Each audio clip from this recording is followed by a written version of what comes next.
નમસ્કાર મિત્રો, હું એડવોકેટ ગોપાલ ઇટાલિયા.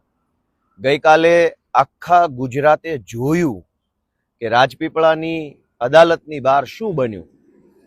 ગઈકાલે હું ચૈતરભાઈ વસાવાના વકીલ તરીકે હું કોર્ટમાં હાજર રહેવા માટે રાજપીપળા ગયો હતો. સૌપ્રથમ તો બે ઘટના બની. એક કે જ્યારે હું નર્મદા જિલ્લાની હદમાં પ્રવેશતો હતો ત્યારે મારી પાછળ એક કાળા કાચવાળી એક ફોર વ્હીલર આવી અને મારી ગાડીની આગળ ગાડી ઊભી રાખી દીધી. અંદરથી પોલીસ ઉતર્યા અને મને કીધું કે તમને આગળ નહીં જવા દેવા માટેની સૂચના છે, એટલે હવે તમારે અહીંયા રોકાઈ જવાનું છે. મેં એમની સાથે ચર્ચા કરી કે તમે મને કેવી રીતે રોકી શકશો, હું વકીલ છું, હું યુનિફોર્મમાં છું મારા, અને મારે કોર્ટમાં મારા ક્લાયન્ટ માટે હાજરી આપવા જવાનું છે. ચર્ચાના અંતે નર્મદા જિલ્લાની હદમાં તો જવા દીધો, પણ જ્યારે હું રાજપીપળાની અદાલતે ગયો ત્યારે ત્યાં હાજર પોલીસ અધિકારીએ મને અંદર જવા દીધો નહીં.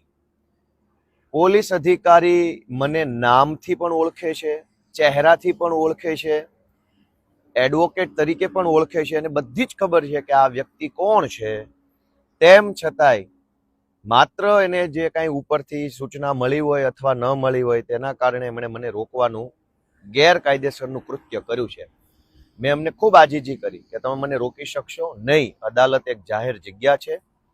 વકીલ જે છે એ કોર્ટ ઓફિસર તરીકે ક્યારેય પણ કોર્ટમાં જવા માટે એને હક મળેલો છે અને રાઇટ ટુ રિપ્રેઝેન્ટ, મારે મારા ક્લાયન્ટને અદાલતની સમક્ષ રિપ્રેઝેન્ટ કરવો એ મારો બંધારણીય અધિકાર છે, કાયદાકીય અધિકાર છે.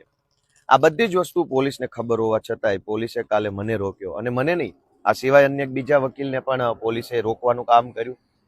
અદાલતના દરવાજા બંધ કરી દીધા. બીજા વકીલે તો દંડવત પ્રણામ કર્યા ત્યારે માંડમાં એમને જવા દીધા.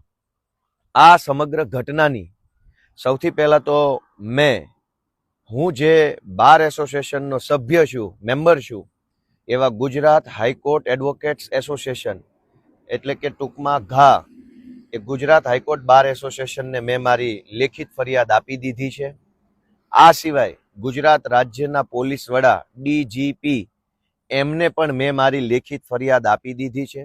આ સિવાય બાર કાઉન્સિલ ઓફ ગુજરાત, જ્યાં તમામ વકીલોની નોંધણી થયેલી છે અને વકીલોની સંસ્થા છે, એને પણ હું મારી લેખિત ફરિયાદ સાંજ સુધીમાં આપી દેવાનો છું. બાર કાઉન્સિલ ઓફ ઇન્ડિયા, એને પણ હું મારી લેખિત ફરિયાદ આજ સાંજ સુધીમાં હું આપી દેવાનો છું. એટલે કે મેં high court advocate association, bar council of Gujarat, bar council of India અને ગુજરાતના મુખ્ય પોલીસ અધિકારી, આ તમામને લેખિતમાં ફરિયાદ કરી છે કે પોલીસે એક વકીલ